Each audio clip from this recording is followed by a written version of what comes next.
All right, let's get started. This will be your introductory chapter to your textbook on Criminalistics by Richard Saperstein. It's basically information that you've had in your lower level courses, but it's information that it's important for you to have a knowledge of, but it's going to be basically an overview of uh, information you've already been exposed to, but which is important.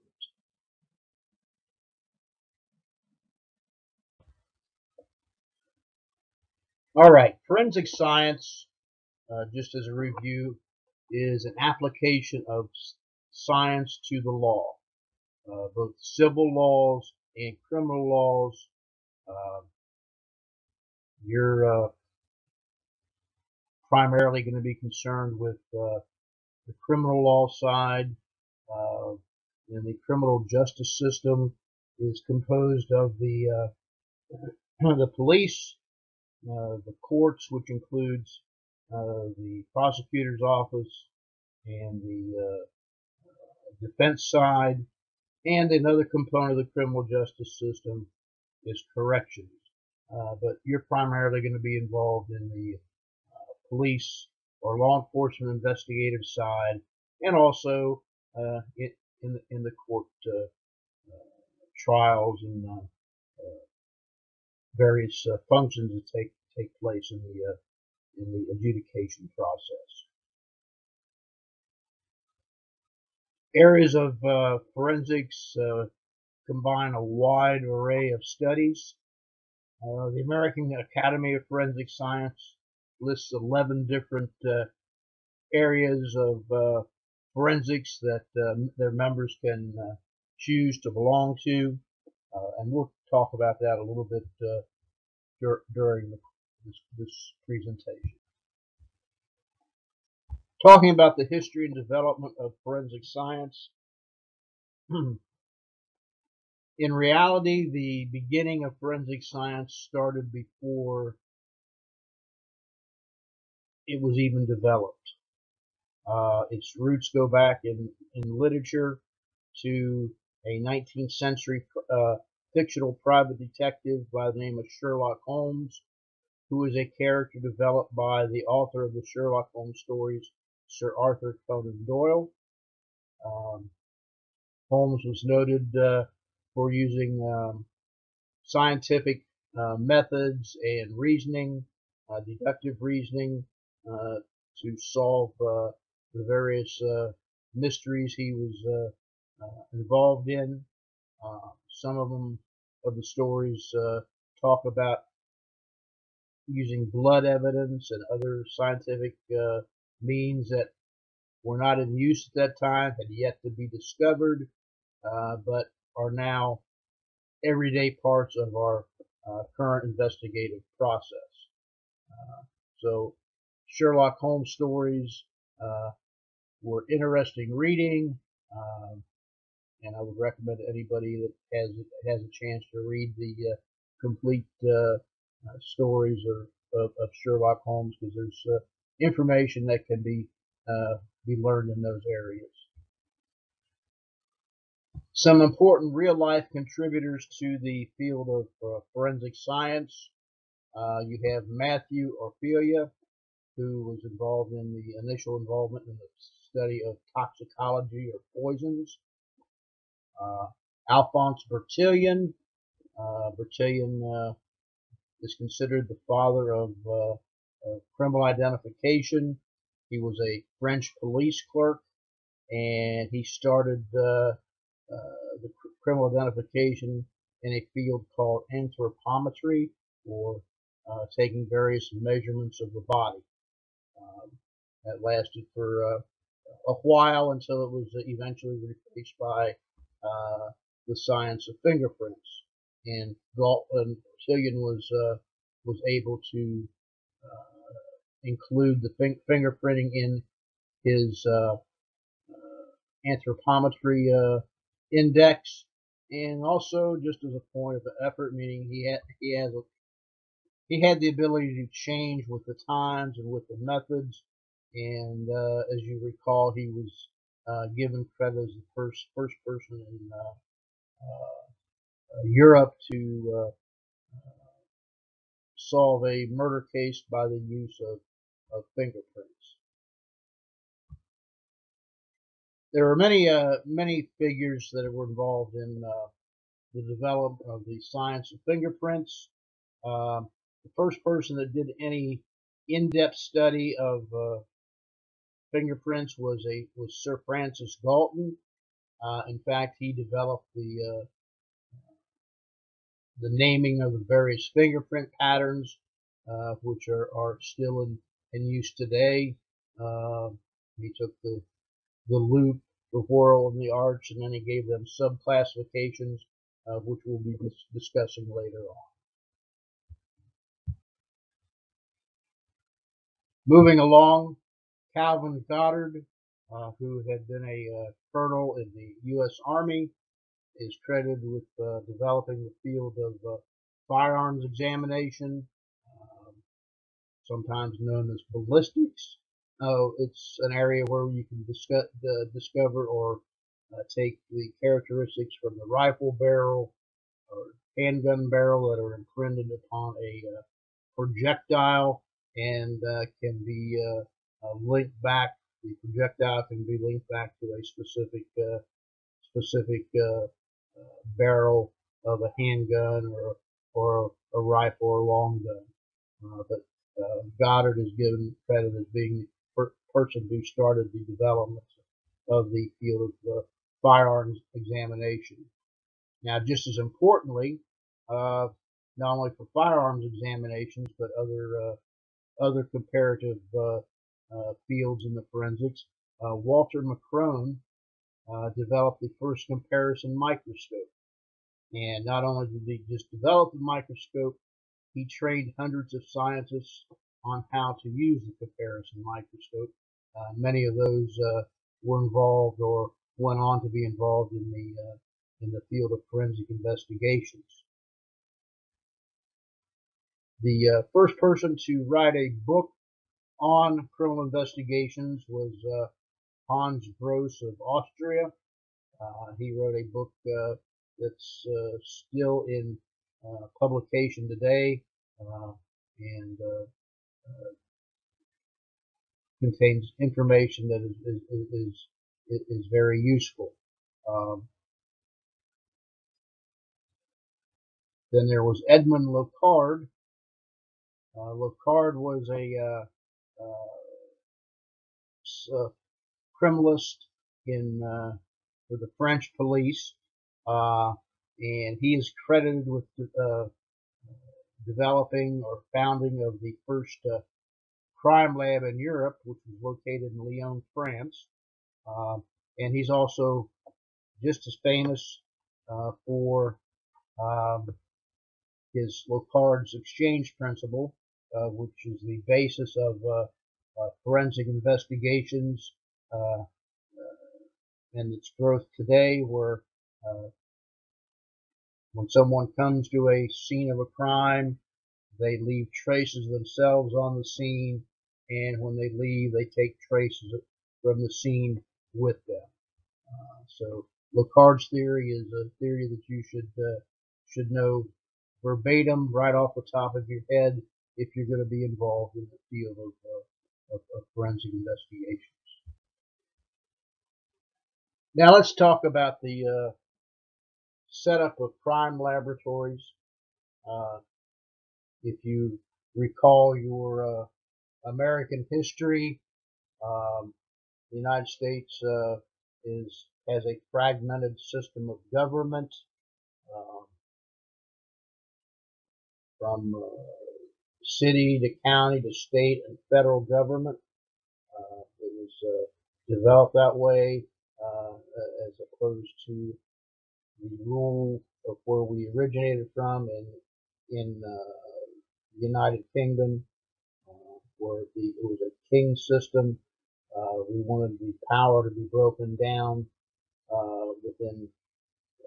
with equal power to various systems of government, with local government The theory at that time was that local government should be the most have the most direct contact with the with human behavior and government. Uh, and we did not want a king to rule, and we split up the power between those different entities.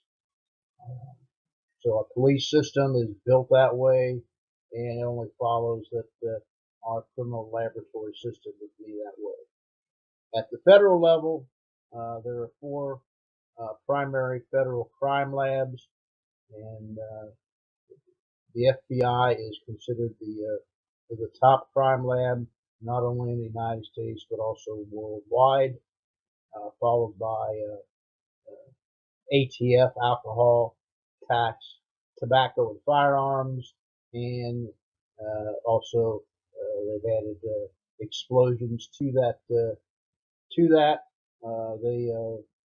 That took place in the 80s when there were a number of church arsons and explosions and bombings of various health clinics and churches. So they were given federal jurisdiction in those investigations.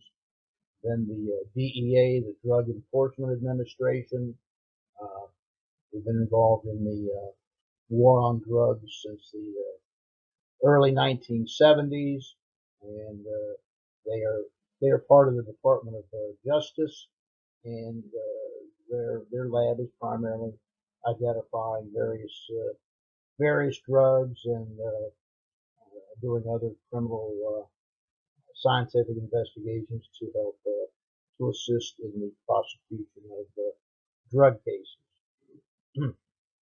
And then the fourth one is a little known investigative unit called the Postal Inspection Service, the U.S. Mails. They have a lab because there's a lot of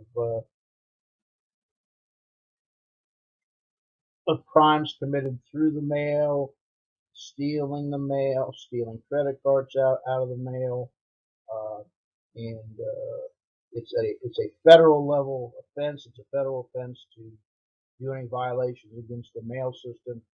So that means it's interstate violations, and in the federal government, since it involves interstate crime, has jurisdiction over those types of crimes. Now, one criminal area or one lab that was not mentioned here is the military. The military has a number of labs. The Navy has a lab under NCIS, which is for both the Navy and the Marine Corps. The Air Force OSI has their own lab, and the Army, the Criminal Investigation Division, also has a very large lab, and these provide lab services to military investigative units on a worldwide basis. We're going to just lightly cover some foreign labs. Foreign labs, basically because they have most of them have a different government setup. Most European countries have the power belongs at the federal level, or the federal level. So it's their lab systems are more centralized. Their police systems are part of state government. You would think that's more looks like a military function than a police function in some of these countries. The most renowned foreign lab is, of course, Scotland Yard. They've also New Scotland Yard because it was rebuilt a decade or so, a couple decades ago. And not only do they provide serious crime investigations, but they also provide criminal crime lab services. Some countries have regional crime labs, and in some of these countries, the local agencies, the local law enforcement, city, county, township, whatever, have to pay the federal or regional lab for the lab services that they provide for that agency. So it's a little bit different, a different setup than we have in the United States, but our system of government is different than most governments throughout the world.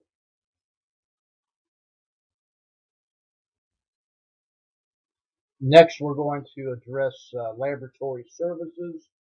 But first of all, before we get into talking about those services, um, we are not all labs provide the same level of services.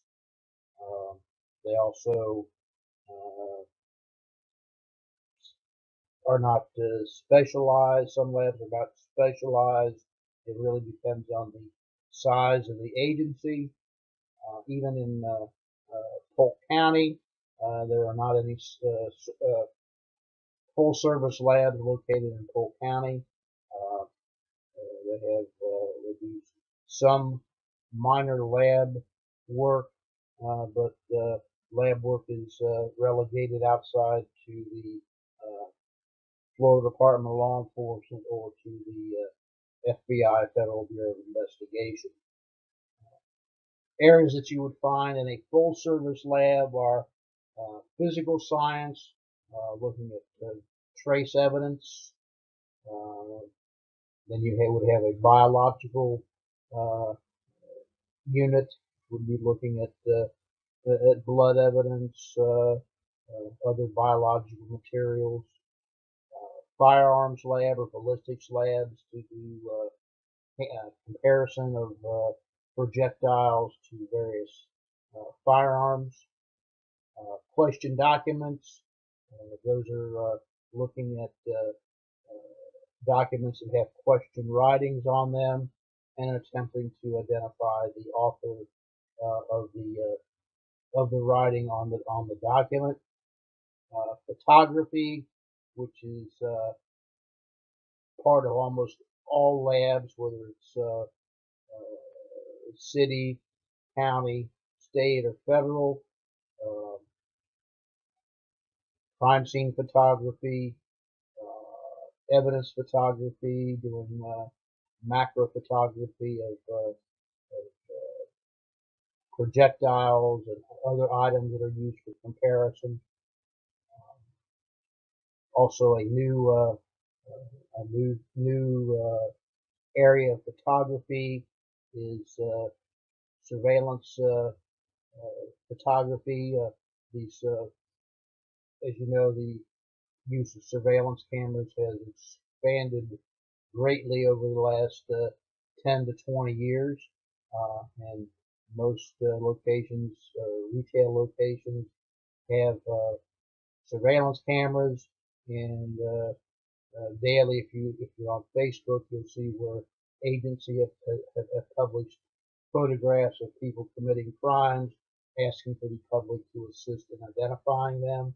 So the processing of these surveillance videos has become a position within itself in some labs.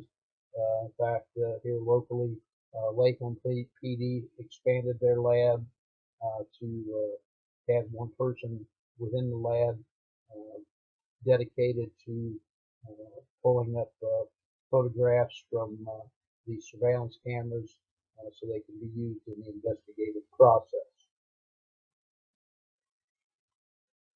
Labs have also undergone a transition. Photographic sections of labs have undergone a transition of moving from film cameras to digital cameras.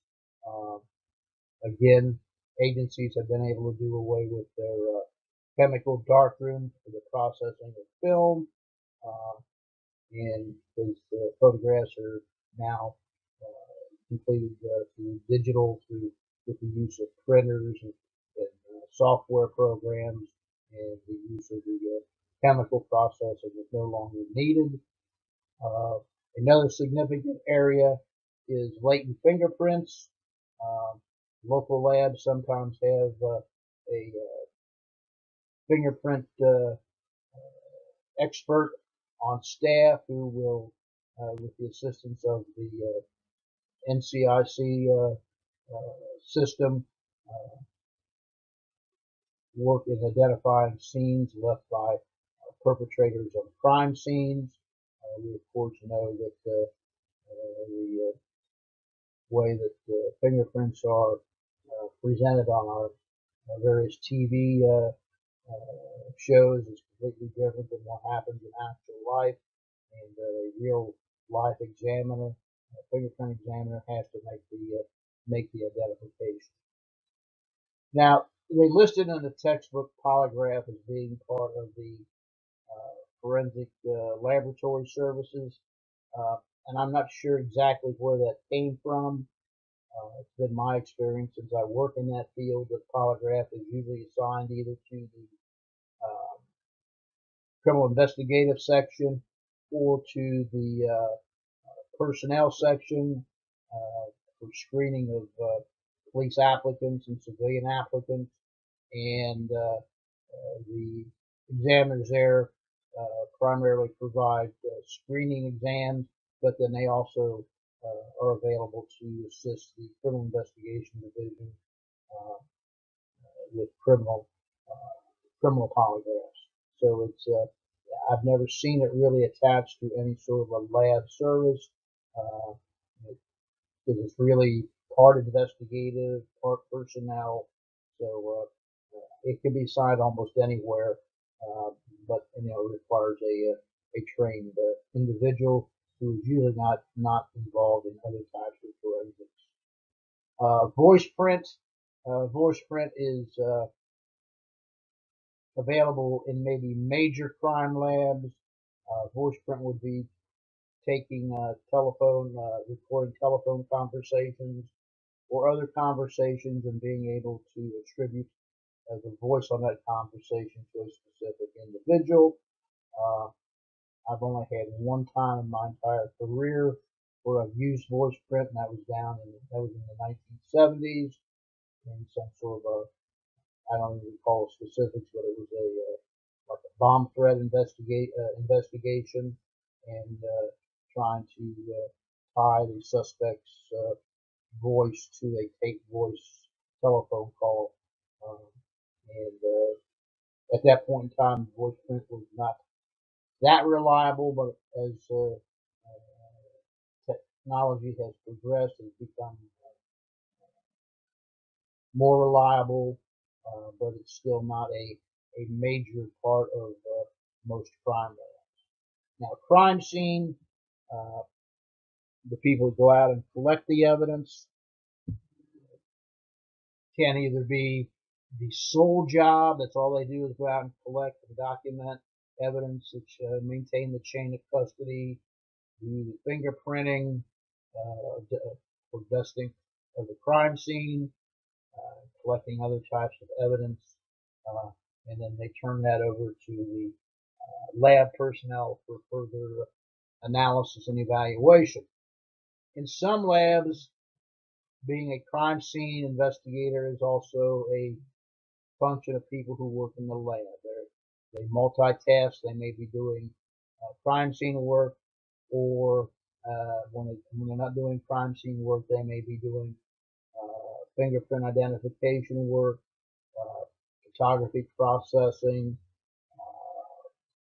further collecting evidence off of items that were brought in for processing to be packaged and sent off to other crime labs like Florida Department of Law Enforcement or to the FBI. So crime scene is a significant part of most labs, but sometimes it's under the jurisdiction of the Criminal Investigation Division, or supervision of the Criminal Investigation Division. In other agencies, it might be a very large agencies. It might be their own independent unit with their own commander. It just depends on the size and the services that are provided by each individual lab.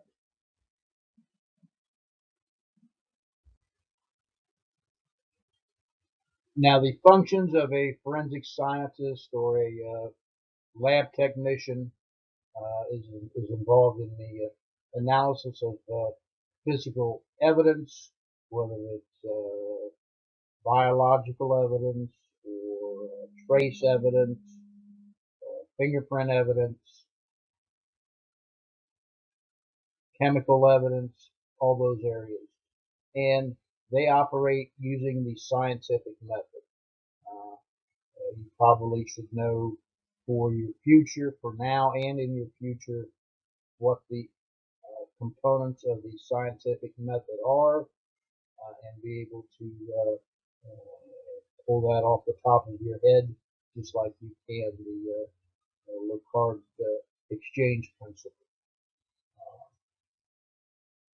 Physical evidence has become more important as we've developed. We used to have give a lot of weight, and we still do, to witness testimony, but we have found that through studies that victims are often unreliable, eyewitnesses are unreliable. There's a lot of variables that are involved in that.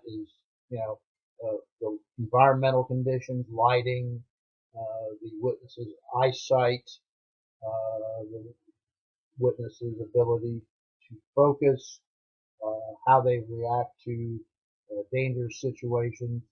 And then there's also the use of informants that are sometimes called to testify in cases. And when you use informants, there is always a question about the motive of the informant. Most informants are criminals or former criminals who have made some sort of a deal with the prosecution for some sort of a benefit to themselves in order to provide testimony. Some people and they've been known to provide false testimony against a defendant. So, although we still have to rely on witness testimony, because all cases do not present us with physical evidence, either due to the lack of the availability of someone to process a scene or someone to competently process a scene. So you always know you have a fairly good case when you have strong physical evidence against a defendant. We're aware of a number of cases through the Project Innocence where people who were not involved in a crime have been convicted of those crimes, only later to be released years down the road through DNA analysis and other information. So when we have physical evidence, that is good for our investigative process.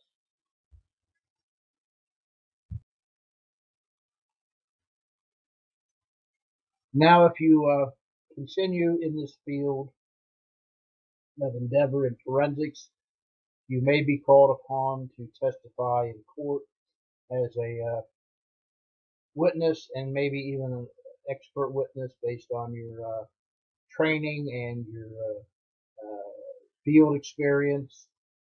Some of you may go on to work as a latent fingerprint examiner, where you can identify fingerprints. Others could be specialized in other areas. Being an expert witness is somebody who has specific knowledge about a topic that is not normally held by the common person. So they have expertise that most of the rest of the population does not have. Now, there's several Supreme Court decisions that bear on whether expert testimony, even scientific evidence, will be allowed to be presented in court. The first decision from the early 1900s was the Fry decision, and said that any scientific evidence had to be recognized by the general scientific field.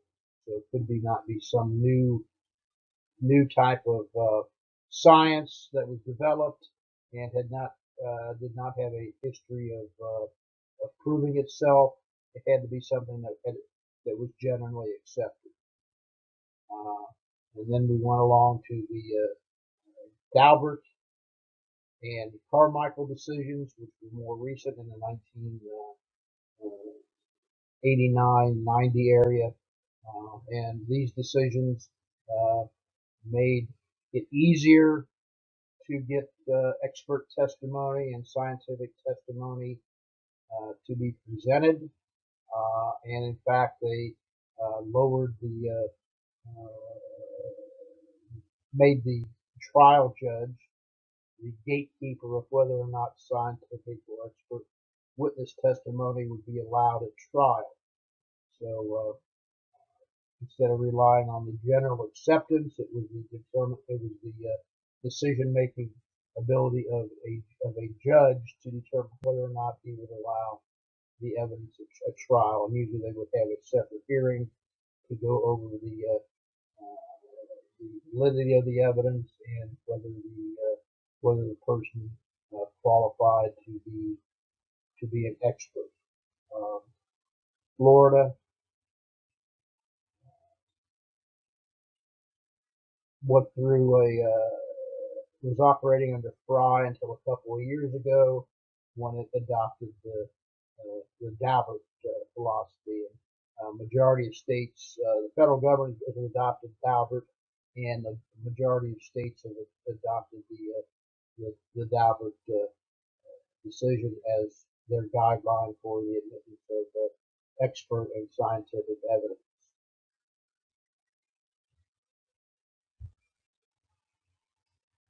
There are some other forensic services that are usually contracted out to private experts.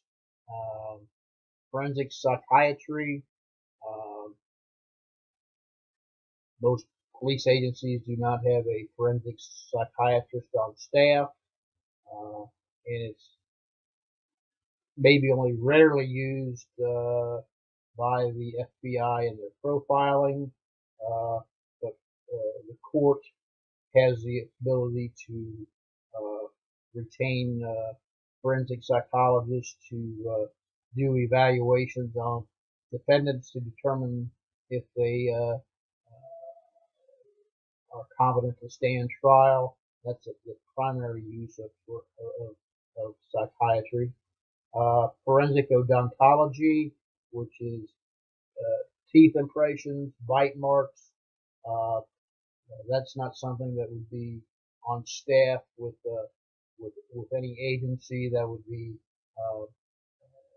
contracted out to someone who has been a dentist, and then they've developed themselves into being a forensic odontologist, and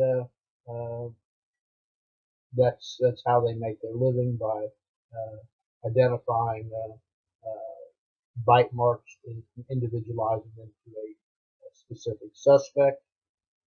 Forensic engineering. Those are people who are actual engineers.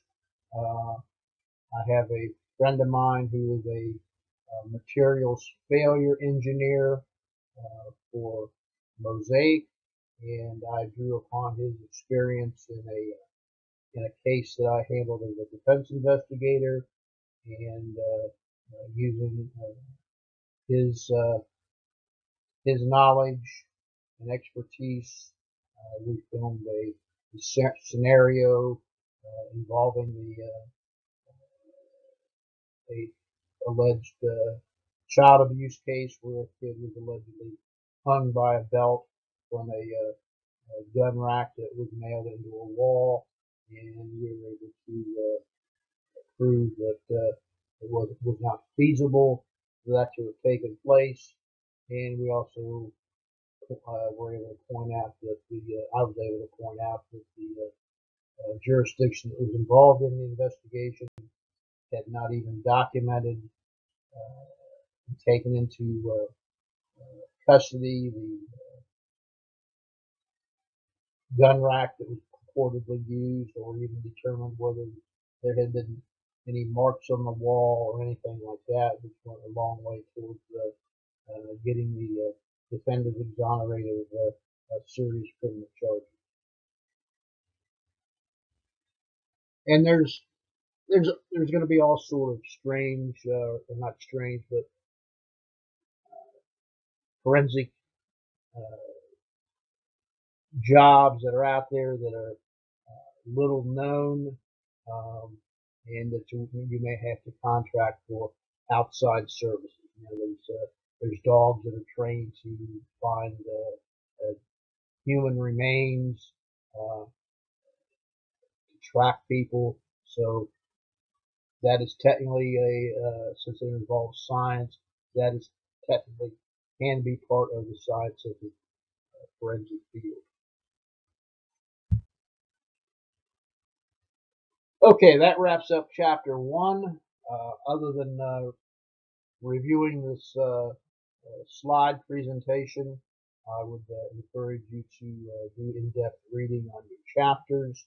You're going to be held responsible for the information in the chapters on your examinations, and most of this first chapter is things that you have already been exposed to, and that you need to put into your long-term memory. So that'll be the end of this current lecture.